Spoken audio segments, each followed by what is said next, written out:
Is this about P. Diddy? Like, what are we all so anxious about? Yeah, right now? I don't know for sure if there's been major shortages in the lubricant market, but people are very worried and anxious about that, I guess.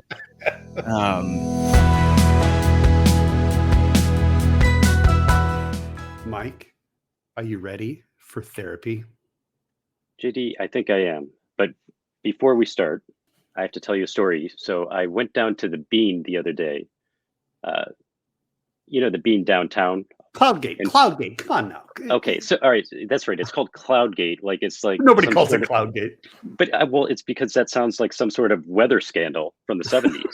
I mean, it's just so you're there at something like that, and people are taking pictures, and they ask you to take a picture, and then someone sees you helping someone else take a picture, and then all of a sudden you're the picture guy. And 5 or 6 pictures in, I'm kind of like, I gotta go. I don't want to take pictures for people anymore. And maybe I'm a negative person for saying this, but is there a way to just say no? Like, JD, ask me if I'll take your picture.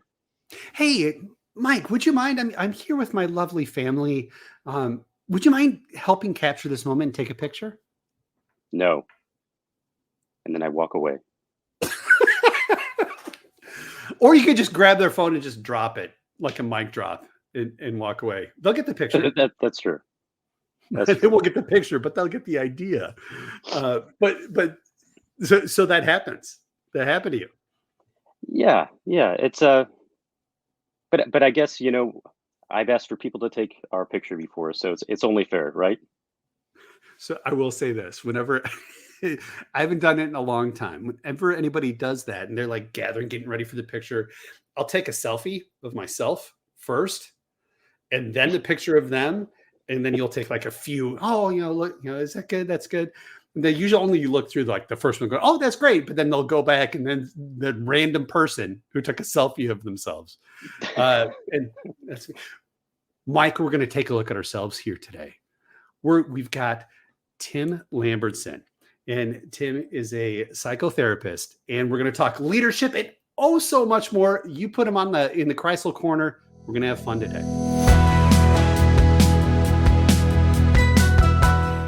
We are stretching out on the couch today.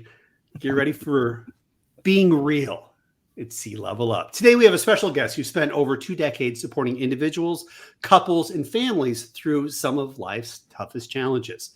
Tim Lambertsen is the founder of Lambertsen Therapeutic Services, where he's been providing private psychotherapeutic support since 2009 and started providing services before that on his own practice going back to already 1998. Often dealing with successful executives on everything from imposter syndrome to leadership to intimacy, all points in between. And according to his bio, he specializes in men's issues, purposeful living, and personal growth, but also anxiety, trauma, anger management, grief, all these struggles and more. So I'm excited to welcome to the couch, I think I'm going to say this time, Tim Lambertsen. Tim, thank you for joining us today. Yes, and thank you for having me on the show. This is a great opportunity to connect. We're going to have a great conversation, but first I got to ask, what made you get into this profession? It is truly a profession that found me. And when I look across my timeline and my journey in life, I knew that early on, I did enjoy connecting with other people, learning about other people, helping other people more specifically. But I guess what comes to my mind immediately is twinship. So I'm a twin, and in the whole world of twins, I'm a fraternal twin. I have a twin sister.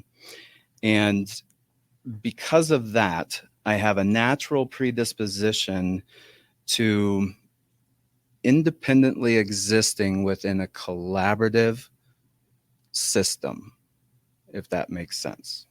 And I guess considering that, I think that would be one of the primary functions or primary skill sets as a psychotherapist that likely led me to that profession. Now, being a twin, do you have any twin superpowers? Right. No, you know what? That largely is a myth, to have the twin superpowers. I think it's more about having such a deep, authentic relationship with another person that lends itself to having some very close similarities. Now, the one experience I do have is when I was really little, when we were little, we went to different schools. And I think it was third grade. And the assignment for the week was fire safety week. You had to draw a poster for fire safety. And we both came home that day with those posters, line by line, color by color. They were identical. Oh, wow. That's twin superpowers right there. It has to be. Yeah, I suppose. I did have a true question about you. Because this has been mentioned and I read about it regarding you. You have the phrase purposeful living. Mm-hmm. Can you speak to that? What does that mean exactly to you? Yeah.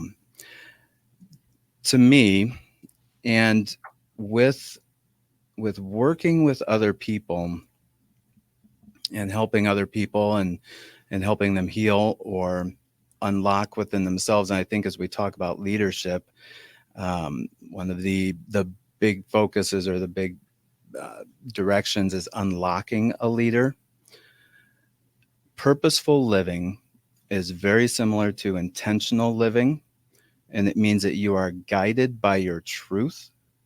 You are guided by your own understanding and connection with how the world is impacting you, and letting that make decisions for you, not allowing the world to make decisions for you.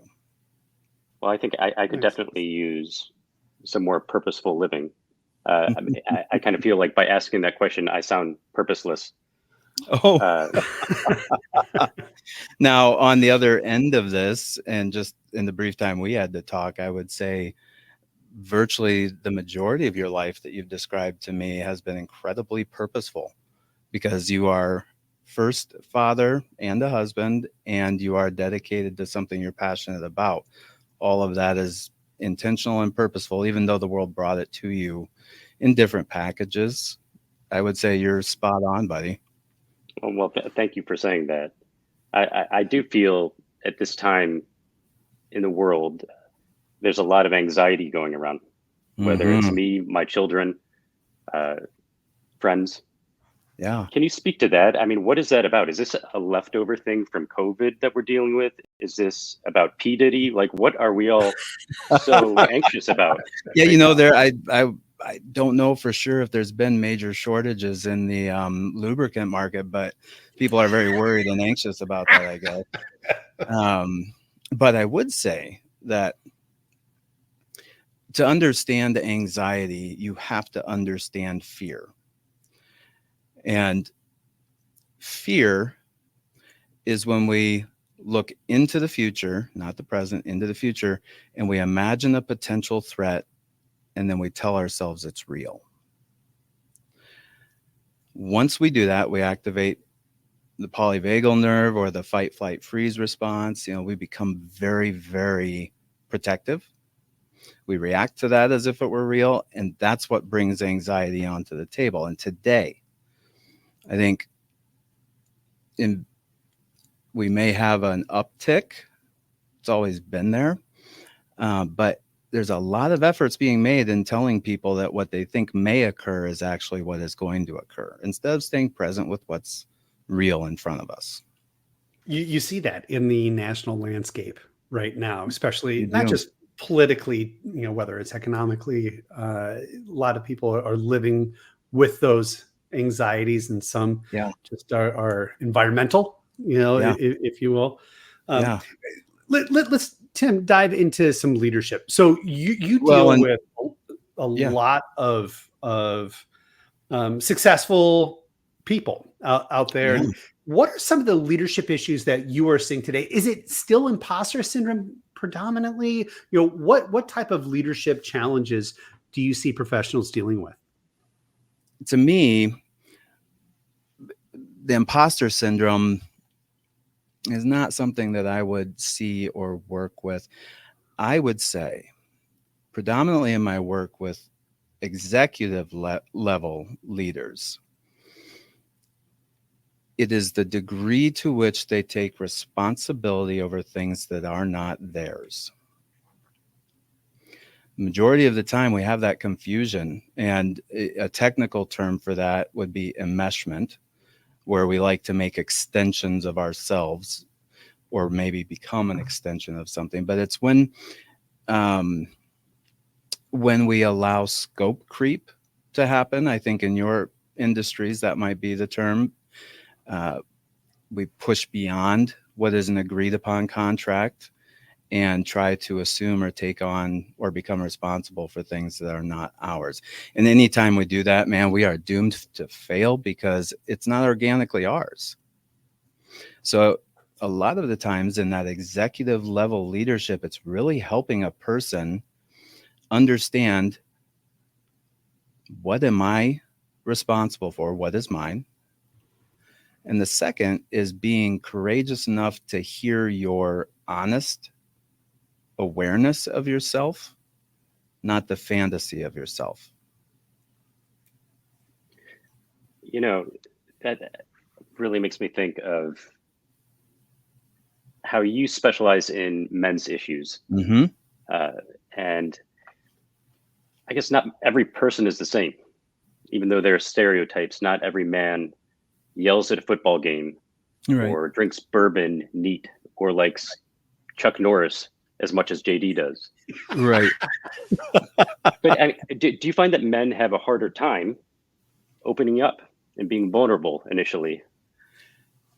Yeah, I do. And I don't know that that's a growing, I think, really as a world, as our system really becomes more in pursuit of equity, that we might see that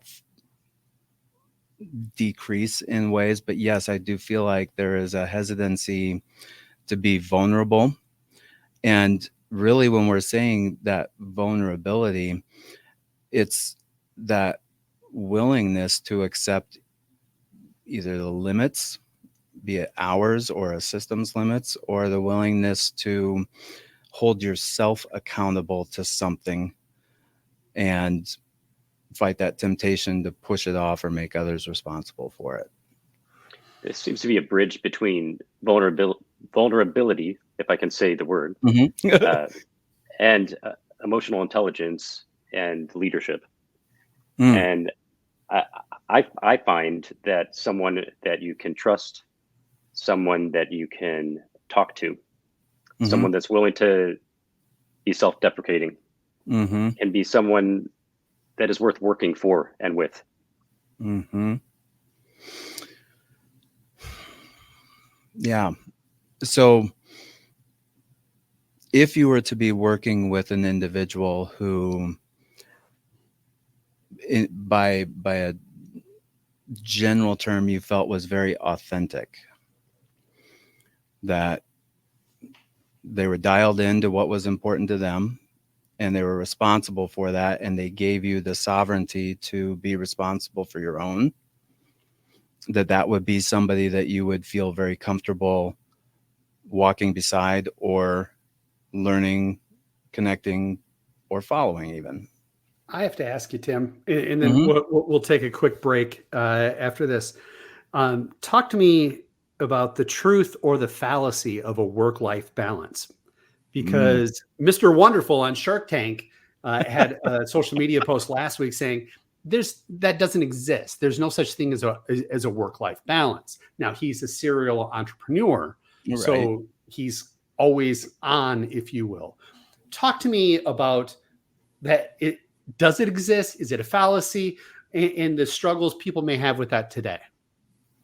Well, I do believe that is something we struggle with.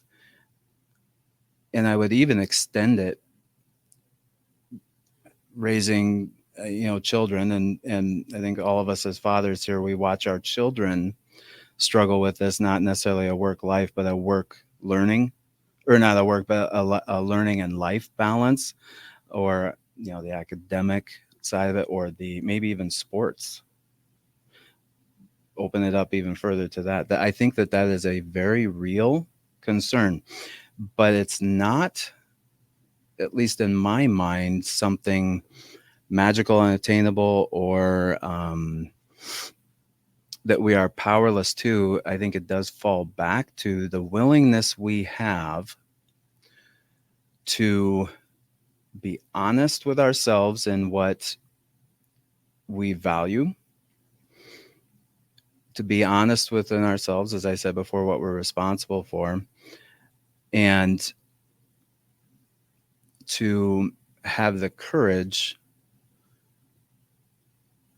to say no, even if it means somebody else has to take responsibility for their own things. Wonderful. Well, we're going to take a quick break. When we come Okay. back, Mike's got some questions for you. These are going to be fun. You don't want to miss this. So All we're going right. to take a quick break. All right, we are back here with Tim, and besides helping everyone with your life's work, I saw that you like movies as well. So I thought we could play a little short film trivia segment I call Lord. Okay, now help you. Okay, here we go. In this film, help me help you. In this film, an anxiety-ridden New York crime boss forces a beleaguered psychiatrist to treat him. Can you analyze that or analyze this? We would have accepted analyze that, analyze this, analyze those. The Prince of Tides. No, not that one. Okay, next question. This film won Best Original Screenplay and has classic lines like, "How do you like dem apples?" and "That son of a bitch stole my line." Blank, I don't know. The answer is Good Will Hunting. Good Will Hunting.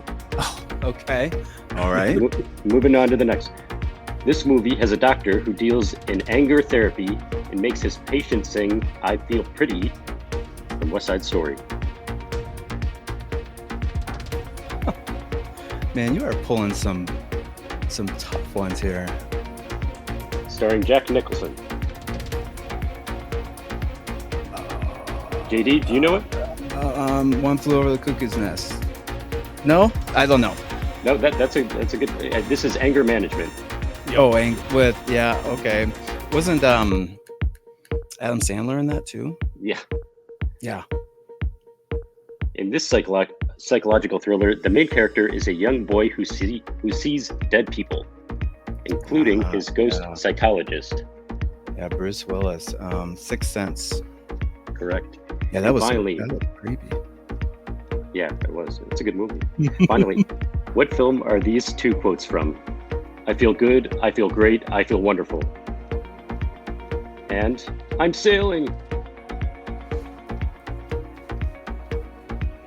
Any guesses? Debbie Does Dallas. Edie, any guess? What about Bob? You got it. Bob? You got Oh, yes, when he's tied to the mast. Well, I think you got 3 out of 5, 10. Oh, And, that's okay. That's enough to get an ordinary people sweatshirt. okay. Signed by Donald Sutherland himself, not the Donald Sutherland. But Donald. Donald. We'll ship it to you. Oh, that's wonderful. You survived Kreisel's corner of questions. I love That is good. That Good Will Hunting. There's a line where Robin Williams is getting closer to Matt Damon, going, "It's not your fault. It's not your fault. It's not your fault." I saw a meme where it's that scene, but they have name tags. And the tag on Robin Williams is Justin Fields, and Matt Damon is Caleb Williams. Like, it's not your fault. It's not your fault. But I've seen that. Yeah. So, Nice, JD. well, it kind of brings me to my next point, because athletics has become so big for a lot of youth, and some choose to play, some don't. My kids aren't as big into sports as I was. But talk to me about that value of sports, or talk to me about the challenge of sport today for youth. You know, I guess that I'm going to speak a little bit from personal experience in this, and I think that sport will be, at least for foreseeable future, an amazing vehicle for our youth and even just adults today to connect with the community, to really understand collaborative living, right? Working together towards a common goal, or um, yeah, a common goal. And I believe that it helps them not only in leadership skills, but learning how to follow too, if they're not leading something. The challenge, I think, is the pressure that's placed on it. I think with the wild west of the NIL stuff that's happening in sports brings the pressure to the parents, not only in navigating that system, but learning about how do I be an agent for my youth? How do I respect when they're done versus pushing them? You know, is this a vehicle for financial, be it scholarship, all those areas that have to be navigated that put pressure in areas for youth that I wouldn't say are healthy. When we were in high school, NIL money was mowing lawns, right? Yeah, it was. It's not what these kids have today. I always believe that for my own kids, just the concept of team. And I always say, I don't care if you're playing baseball, you're playing flag football, you're playing chess, you're a cellist, but that concept of team is something I think is important. And you mentioned it as community. But just to be able to work together, I think is valuable. Yes, I wholeheartedly agree. And to add to that, with sport, I love today that we're folding in the esport arena, because it's making it accessible to even more of our youth, instead of really just distilling it down to a couple sports. It's opening up a whole new world for them.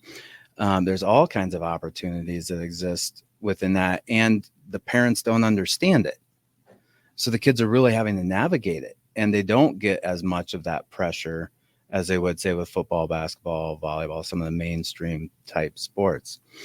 I think that's wonderful. Think about like D&D clubs, Dungeons and Dragons, and the collaborative amount of work, or the amount of collaborative work that gets done within that, and teaching our youth how to connect. There's lots of benefit. Tim, I have a couple of broad questions about therapy.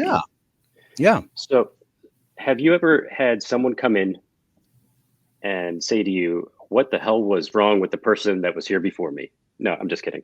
Not that. Don't answer that. Have you,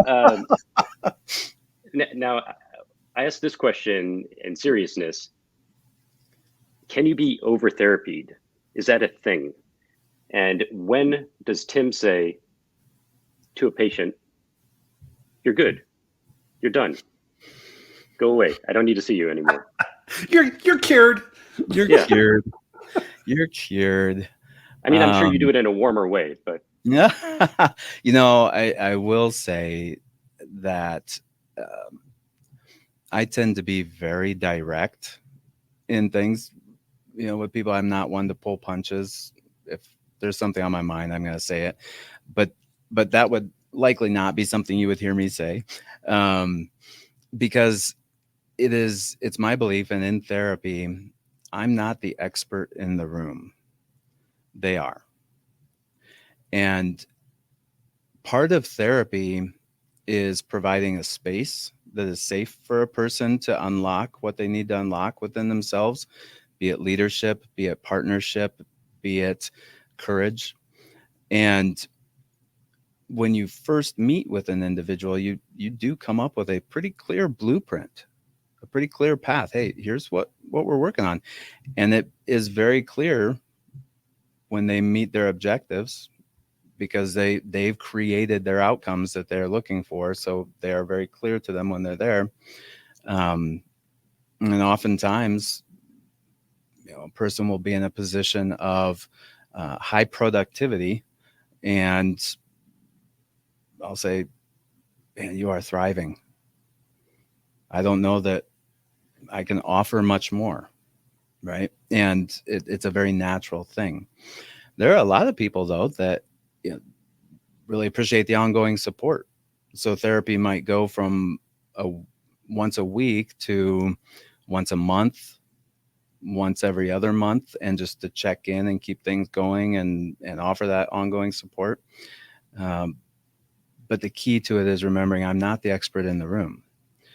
I am the expert of myself and what I have to offer and when I offer that, but I'm not the expert of them. I love that too, because you have to unlock, within yourself. And sometimes it takes talking to someone to be able to do that. Let's talk about on the professional end of things, and we'll dive back into therapy as well. But there's a lot of job fears out there for people. It happens in every economic cycle. But like if you look at the average tenure of a CIO, let's say Chief Information Officer, it's less than 2 years. A CMO, maybe 18 months. If you're a head coach, you may not get more than a year. So what advice do you have for leaders trying to keep their head above water to do their job, but also they're doing their job sometimes out of fear? I think this would fall back, JD, on what I was speaking to earlier, where we have to be honest with ourselves and hold ourselves accountable. Because if an individual in a position of leadership that was a significant position of leadership, if they were fearful of something, I would very likely push them to be honest and take ownership over what that fear is. And I would tell them, or I would not tell them, I would encourage them to identify what was theirs within that and address that, and encourage them to let go of the things that were not theirs. It is something it's a struggle. Not only, we've talked about a lot of men's issues, but just leadership issues, to let things go, right? To always carry that weight, if you will. That's a huge. Are you challenge. familiar, JD, with Buckminster Fuller? That's a made-up name.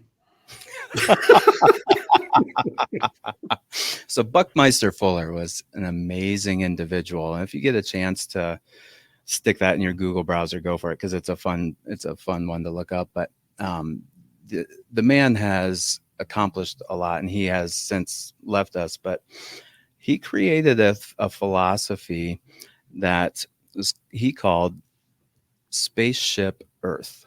Sounds wild, but are you familiar with the big dome at Epcot Center? Yeah. So he's the original. He designed that. He created that.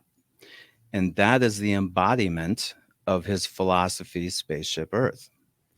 And if you look at that dome, if you look at that sphere, I should say, not dome, but sphere, it is comprised of many different facets, much like a diamond would be, but many different parts to make the whole. And in his philosophy of Spaceship Earth, Buckminster Fuller will talk about each individual piece being responsible for itself, but the collective will keep the entirety of the structure strong. So if you as an individual falter, the entire integrity will not falter.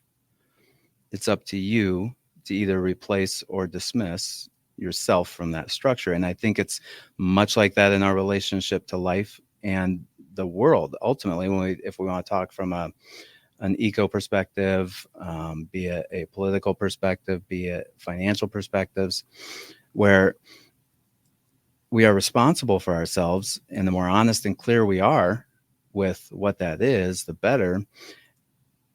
And then we can sit back and have faith that the world is going to hold itself up. Our responsibility in life is to be curious, to be imaginative, creative, to pursue what is right in ourselves, knowing that the rest of the world is going to be there right beside you doing the same thing, and it's all going to be amazing.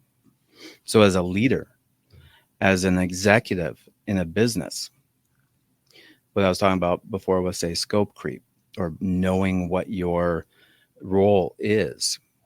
Staying on point with that should damn near be effortless. If you start to assume or take on other people's responsibilities, or feel that you're responsible for others where you're not, you start to crumble. And fear sets in, because now you have to imagine all the shit that's going to happen, all the scary stuff, and start trying to react, respond to things, and you're missing out what's truly yours and what you're responsible for. That's fantastic. And I love, that's a great way to end with honestly, Ted stuff. Lasso, be curious, right? I love that line. You know what? It's amazing when we look, say, for children, and again, I'll come back to that role in leading our families, leading our children. It is amazing, is it not, where children have that curiosity and that excitement and that wonder. And the more we lose sense of that, the less individual we become. I love seeing that, the individuality in children. I love meeting them. I love that emergence of the uniqueness. And that's where we grow as humans. If I can get a person in my office that's willing to be curious, where can this go? What can I do? Right? We're humming, we're working hard. We're going to be doing some good stuff. Yeah. Curiosity. It's a birthright that oftentimes fear diminishes, extinguishes. But when we stay present with what's in front of us and what is truly our responsibility, curiosity unfolds and growth occurs. Doesn't matter if it's in a business or within a family or just within your own personal life. Tim, thank you so much for being with us here today. Thanks, this has been a blast. It has been good. Thank you for having the time and sharing that space with me. I appreciate that. A big thank you to Tim. And I always feel calm when I talk to Tim. It just kind of calms my soul. And I'm like, it's okay. It's okay. Absolutely. Tim has this energy about him that makes you feel comfortable, makes you feel able to speak your mind, be vulnerable. And he even talked a lot about vulnerability too. And I liked connecting the dots on vulnerability and leadership. There's so much there, and leaders are dealing with so many new and unique challenges each and every day. So it was so great to talk to Tim. It was a fun episode. Don't forget, you can go back and listen to past episodes of C Level Up, wherever you get your podcasts, or you can find them at jamesduane.com. Thank you so much for listening today. I'm sailing.